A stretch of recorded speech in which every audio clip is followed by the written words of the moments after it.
Um dia cheio este, um dia simples, mas um dia cheio de significado. Tudo o que é importante na vida é simples. Começou na batalha, na celebração e evocação da Batalha de La Lys, que nos fez recordar há 3 anos o agradecimento formal do Presidente da República Francesa aos portugueses que se tinham batido por Portugal, pela Europa, mas muito especialmente pela França. Continuou na homenagem anual aos soldados desconhecidos, aos soldados desconhecidos de todos os combates da história de Portugal.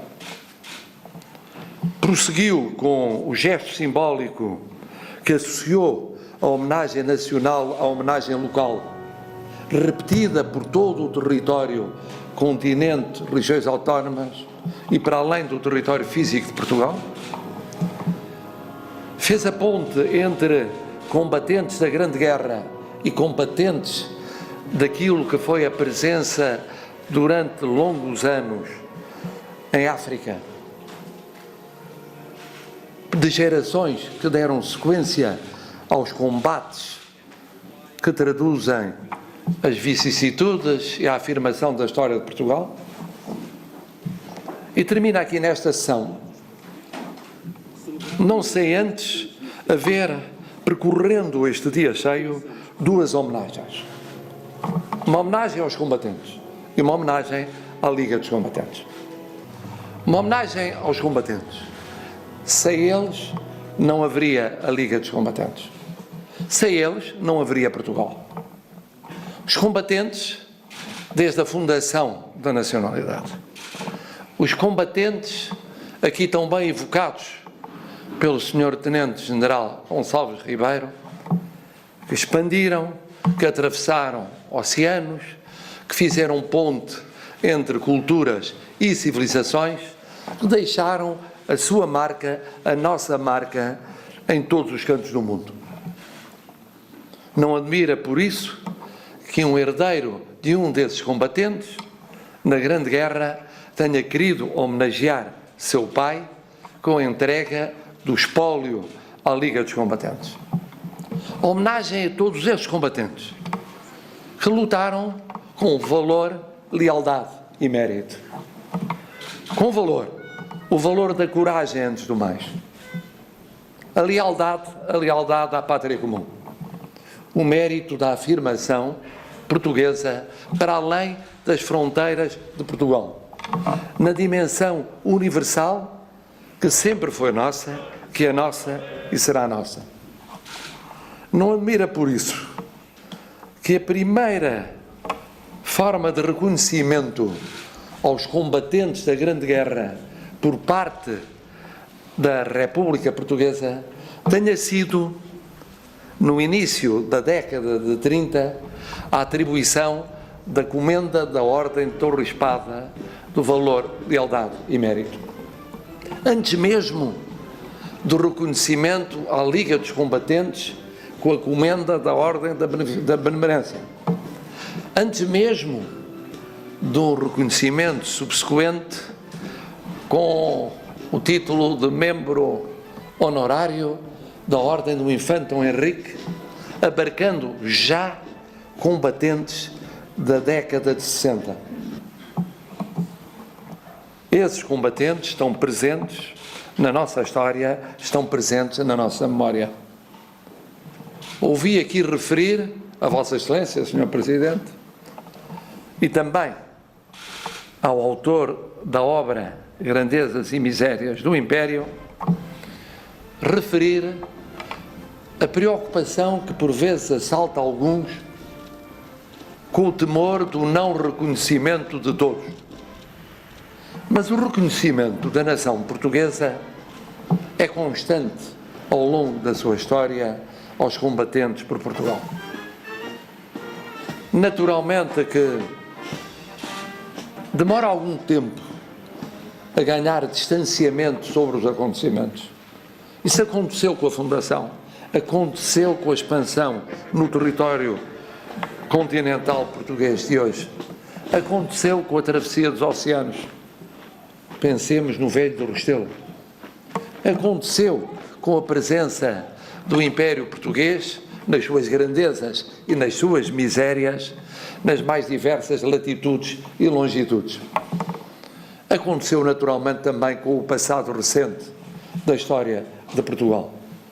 Mas se olharmos para o fundo, o verdadeiro fundo do povo português, nele está, é bom que se diga, e eu tenciono aprofundá-lo dentro de dias, nele está o essencial da gratidão, que é uma gratidão àquilo que define o melhor da nossa identidade nacional. Não isenta de passos mais felizes e menos felizes, de glórias e de fracassos, mas fazendo desta pátria uma pátria de quase 9 séculos de história. Mas o dia de hoje é também um dia de homenagem à Liga dos Combatentes. Porque onde houve combatentes na Grande Guerra, logo aí surgiu a Liga dos Combatentes. Demorou alguns escassos anos. Foi um processo complexo, como Vossa Excelência recordou, de 21 a 24. Atravessou um período muito difícil em termos sociais, o apoio aos combatentes na pobreza ou mesmo na miséria, o apoio às viúvas e aos órfãos, a reconstituição da vida de tantos portugueses, o amparo às suas famílias, que perdurou até ao fim da década de 60 ou até a década de 70.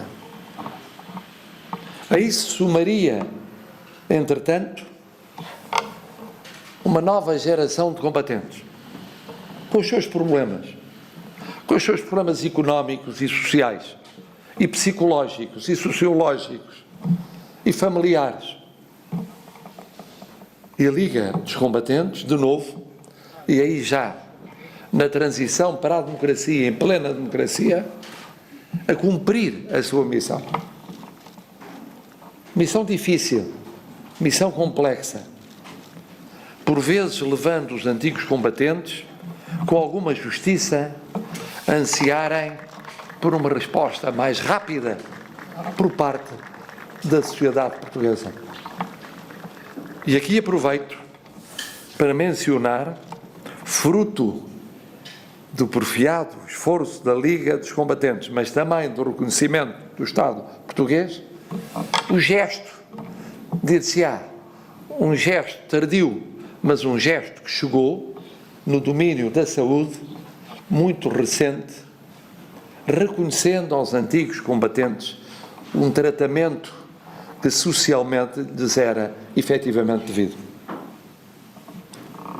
A Liga dos Combatentes nunca deixou de lutar pelos combatentes de Portugal. E tenho de reconhecer, Sr. Presidente, que Vossa Excelência, nos últimos mais de 18 anos, tem combatido em todas as frentes, com uma pertinácia que roça a teimosia, com uma coragem que roça a obstinação. E disso são testemunhas consecutivos presidentes da República e governos de Portugal. Pois hoje que foi reconhecido na batalha o valor, a lealdade e o mérito dos combatentes de Portugal, que o mesmo é dizer das Forças Armadas Portuguesas. E agora, naquela geração que não tinha sido abarcada pela comenda atribuída na década de 30,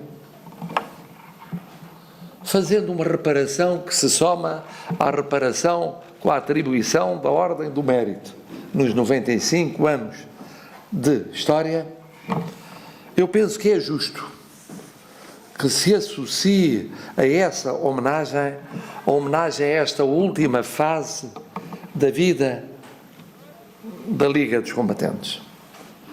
Dos combatentes de Portugal e de Portugal nos falou, aliás, hoje, brilhantemente, Sua Excelência Reverendíssima, sou Dom Rui Valério, no Mosteiro de Santa Maria da Vitória.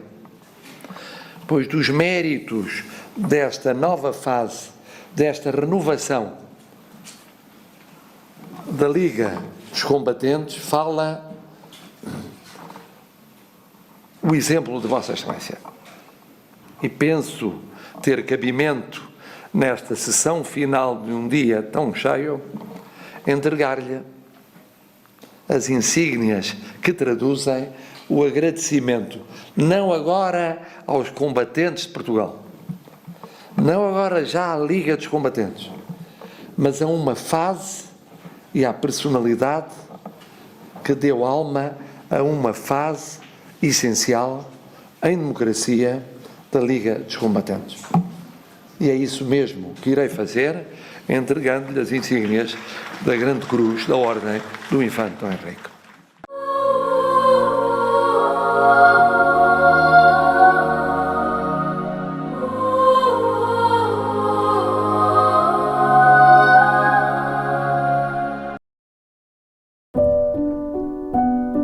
Je connais Francis depuis l'âge de 3 ans. Je sais et je vois qu'il va pas super bien. Il est triste tout le temps. Il parle pas. Et il est toujours tout seul. Si vous le connaissez, intéressez-vous à lui. Demandez-lui comment il va. Soyez attentif à mon Francis.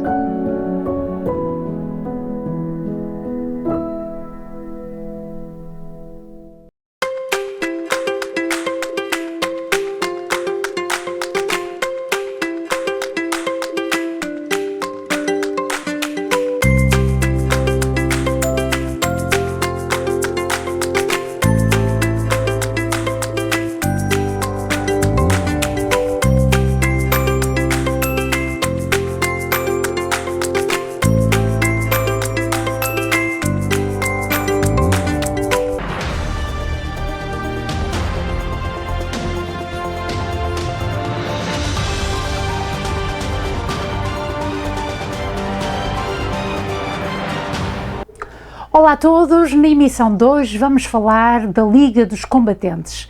Nessa viagem até aos Estados Unidos, encontrar o jornalista da SBT, Ricky Durães. Vamos então falar deste que é o centenário da Liga dos Combatentes. Olá Ricky, boa tarde. Olá, muito boa tarde, Conceição, é um prazer estar na vossa companhia. Muito obrigada, Ricky, é bem-vindo à cidade de Montreal. Obrigada. Ricky, a questão que se põe neste momento é que a Liga dos Combatentes está a celebrar o centenário. Sim, portanto, a Liga dos Combatentes está a celebrar o centenário e nós aqui nos Estados Unidos, através de uma parceria com a Associação de Comandos, resolvemos investigar e saber o que é que os antigos combatentes que representaram e que lutaram por Portugal nas antigas colónias portuguesas, que benefícios é que estariam disponíveis para eles. Como sabe, o governo português decretou, portanto, um subsídio anual para todos os ex-combatentes nas antigas colónias que estiveram numa área de guerra, mas essa proposta de lei foi revista 3 vezes e havia alguns dogmas que nunca tinham sido ultrapassados. Então, depois de uma investigação levada a cabo por nós, em colaboração com a Associação de Comandos, viemos a descobrir que mesmo aqueles ex-combatentes que nunca trabalharam, que nunca fizeram descontos a nível, portanto, do Estado português, poderiam ter a possibilidade de auferir portanto, esse subsídio. A lei, como referi, foi revista 3 vezes. A primeira proposta de lei foi assinada com a antiga secretária norte-americana Condoleezza Rice e o antigo ministro Paulo Portas. Numa primeira instância, era somente aplicável a ex-combatentes que fizeram, portanto, descontos, que trabalharam em Portugal. Depois essa lei foi revista uma segunda vez e incluiu também aqueles que trabalharam em outros países europeus e finalmente foi depois mais abrangente e incluiu desde 2008 todos os ex-combatentes, independentemente do sítio onde decidiram seguir a sua vida como imigrantes. Essa iniciativa e essa abertura levou a que centenas de luso-americanos aqui nos Estados Unidos entrassem em contato connosco e a verdade é que desde há 7 meses a esta parte temos levado uma ação que passa por ajudar no preenchimento dos formulários corretos, de modo a que esses portugueses de direito que lutaram pela pátria, que mostraram toda a sua Portugalidade, possam também ter por direito aquilo que é deles. Oh, Ricky, quase que me disse tudo, mas a questão que eu quero pôr, como é que a SPT se interessa por este motivo em termos dos combatentes se sentirem mais protegidos e que tenham sido de alguma vez reconhecidos do papel que tiveram em terreno dessa vida difícil? Nós, Conceição, temos uma comunidade um bocadinho envelhecida. Temos uma comunidade que, devido às dinâmicas da imigração, nomeadamente aqui nos Estados Unidos, eu diria que ficou um bocadinho parada no tempo. Devido a muitas conjunturas, a verdade é que os meios de comunicação na diáspora sempre direcionaram serviços de notícias mais diretos ao português de Portugal do que àquele português que sente ainda mais do que o português de Portugal, Portugal. E então o português aqui ficou parado no tempo, mas não houve um esforço do governo português também de trazer essa informação de forma correta. A SPT foi apanhada de surpresa. Nós temos um programa, portanto, um jornal nacional com um segmento que é a Linha Aberta e começámos a ser bombardeados por questões relacionadas com esse subsídio. Foi aí que eu e o meu colega Luís Piro resolvemos partir de uma plataforma e começámos a contactar as autoridades portuguesas, começámos a perguntar as perguntas que nos eram postas e para o qual não tínhamos muitas respostas. O que é que aconteceu? Viemos, portanto, a descobrir a proposta de lei que, por direito, dá aos portugueses imigrantes em qualquer parte do mundo, incluindo também o Canadá, o direito de aplicarem, de preencherem o respectivo formulário que automaticamente lhe dá até 150 euros por ano, com retroativos desde o dia em que a proposta foi aprovada ou revista, neste caso, que é 2008. Eu posso dizer que desde há 7 meses a esta parte temos múltiplas interações com o exército português e com o governo português até. Há muita falta de informação da parte do exército português, que muitas vezes nos responde a dizer, mas esta pessoa não tem direito porque nunca trabalhou em Portugal.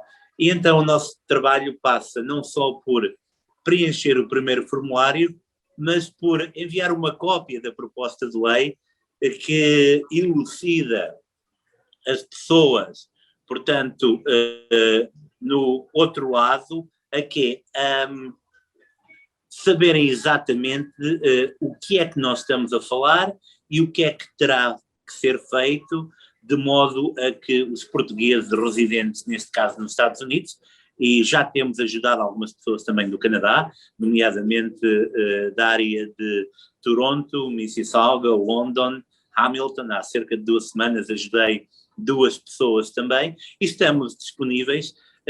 Esta ação começou em Newark, mas, por exemplo, este final de semana, amanhã sábado, depois de amanhã sábado, iremos fazer uma terceira ação aqui em Newark, No domingo estaremos na Nova Inglaterra, na Casa dos Açores de Fall River, através de uma parceria com o Sr. Francisco Viveiros, que é o presidente da Casa dos Açores lá na Nova Inglaterra, e temos em perspectiva alargar essa ajuda voluntária, mas necessária, a outras partes do país, e estamos abertos, inclusive, a qualquer tipo de parceria para podermos apoiar a diáspora no Canadá, por exemplo, para que isso seja uma realidade. Eu ontem tive também a oportunidade de falar com representantes de casas portuguesas na Venezuela, que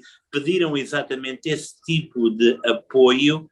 Porquê? Porque muitas vezes, para além das barreiras de comunicação entre as comunidades e o governo português, existe também a barreira da informação, já que é uma proposta de lei que foi revista 3 vezes e muito daqueles que recebem os formulários em Portugal não dão o seguimento correto. Isso cria aí, portanto, uma barreira adicional que nós esperamos ultrapassar através das vias de comunicação e usando também as novas tecnologias. Um trabalho que é voluntário, que é generoso e que, de algum modo, em Portugal deveriam de ter essa percepção de reconhecimento, porque existe aqui também a Liga dos Combatentes, mas não ouvi de tal facto que vocês estão numa fase de esclarecimento e é importantíssimo que a comunidade esteja atenta e que saiba de tal razão de receber os dinheiros que estão lá, lhes pertence, e a SBT está a ter um trabalho incrível, um trabalho no terreno que é notório. Obrigado por esse comentário. Eu acredito que, como jornalistas, o nosso trabalho passa por não só informar, mas também direcionar a nossa informação à nossa audiência. Eu penso que isso é um ponto fundamental. Muitos jornalistas em Portugal pensam que o jornalismo comunitário é inferior. Eu acredito que o jornalismo comunitário está até num patamar mais elevado. Porquê?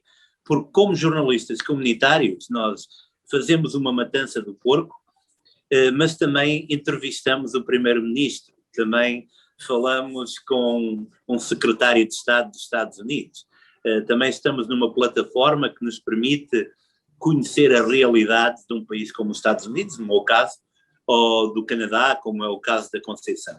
E então eu penso que nós temos que aproveitar situações como estas para delimitar o nosso raio de ação, elevar aquilo que é o jornalismo comunitário e também criar uma onda de confiança entre as comunidades que servimos e aquilo que nós fazemos, muitas vezes por paixão jornalística.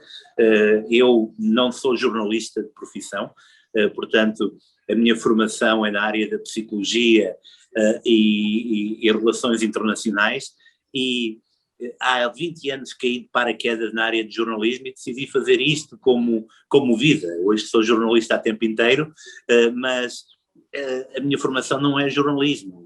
Frequentei depois o St. George. Diplomática.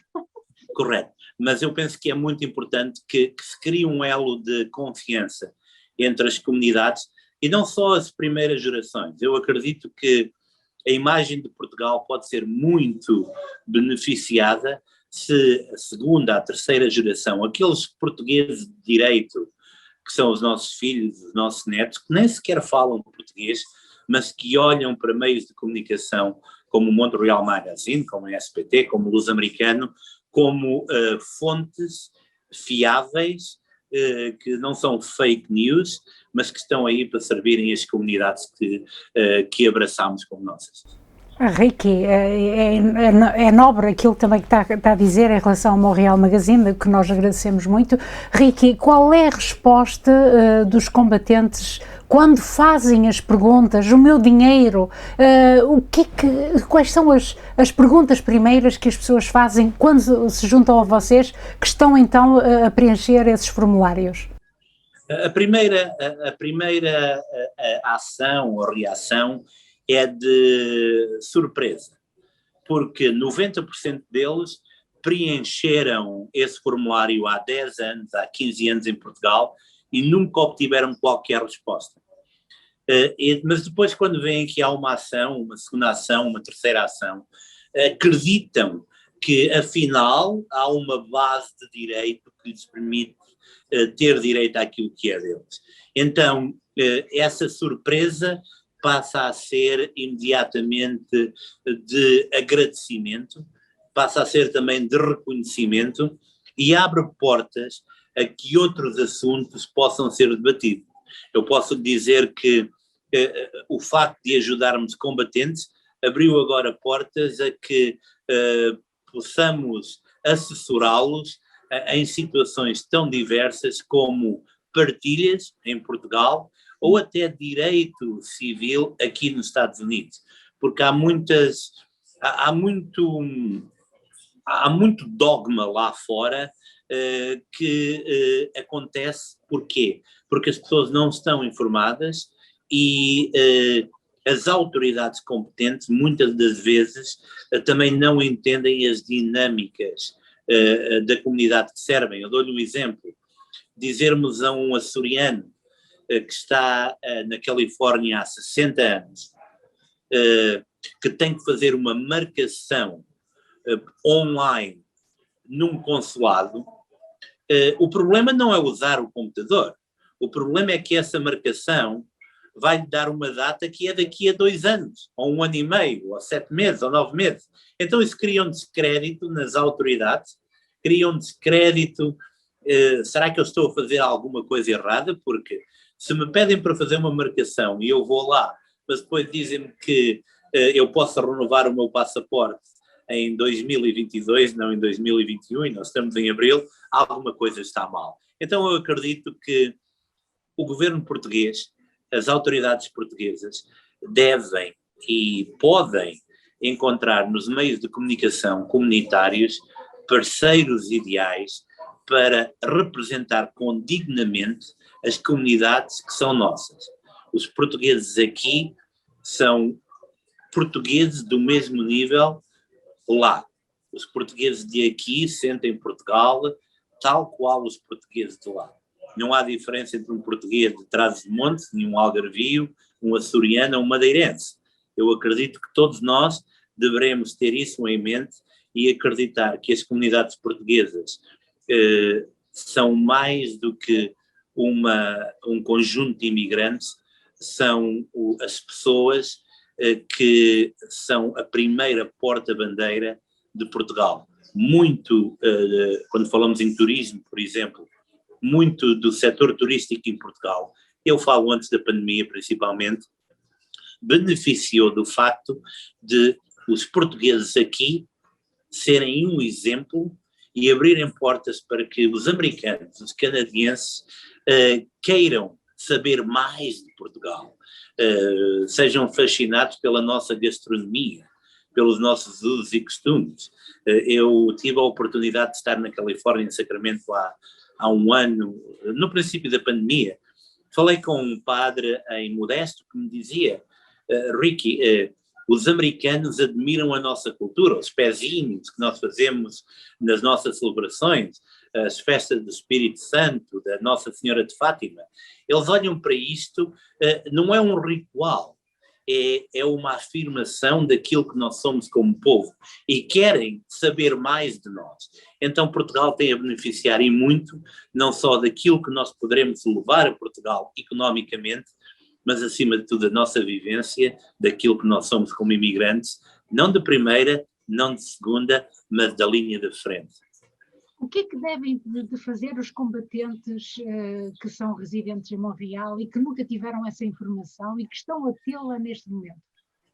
Portanto, eu penso que a forma mais fácil é de acederem à informação. Portanto, há um decreto-lei que eu enviarei depois para a Conceição, e há 2 formulários que são cruciais para que o processo seja feito corretamente.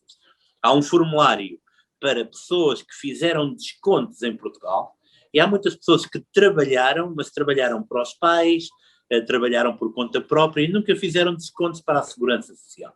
Então, essas pessoas, aos olhos do Estado, nunca trabalharam em Portugal.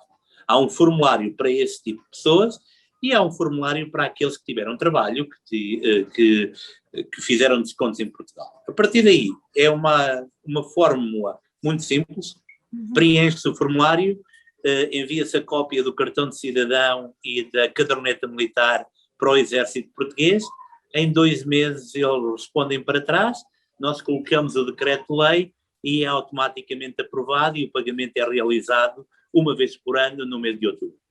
Ricky está bastante ocupado, eu desejo os sinceros parabéns pelo vosso trabalho em terreno, que tem sido de alguma forma persistente e que tem sido bem importante para que haja esse conhecimento. Os combatentes só vos tenho a dizer obrigado e os nossos sinceros parabéns e continuação de um trabalho que vocês têm vindo a fazer também notório. Os nossos parabéns por isso.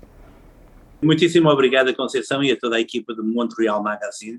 Para nós é sempre um prazer este tipo de parcerias, porque juntos somos mais fortes e eu acredito que mais do que vestirmos a camisola da Montreal Magazine ou da SPT, temos todos que vestir a camisola de Portugal, dos nossos direitos, dos nossos deveres, porque há deveres que também devemos manter e assim podermos deixar de nos lamentar, porque nós temos aquela tendência de nos lamentarmos e sermos mais dinâmicos para que amanhã estejamos muito melhor do que estamos hoje.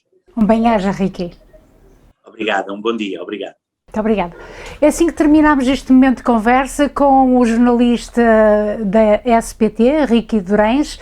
Por isso mesmo, aqui está uma forma tão meritória de dar valor à comunicação social, como o Ricky dizia há pouco, este trabalho em terreno que tem vindo a ser feito e é que dizer sempre um obrigado infinitamente ao Ricky e a toda a sua equipa da SPT. A Conceição Ferreira e Alberto Feio para Montreal Magazine.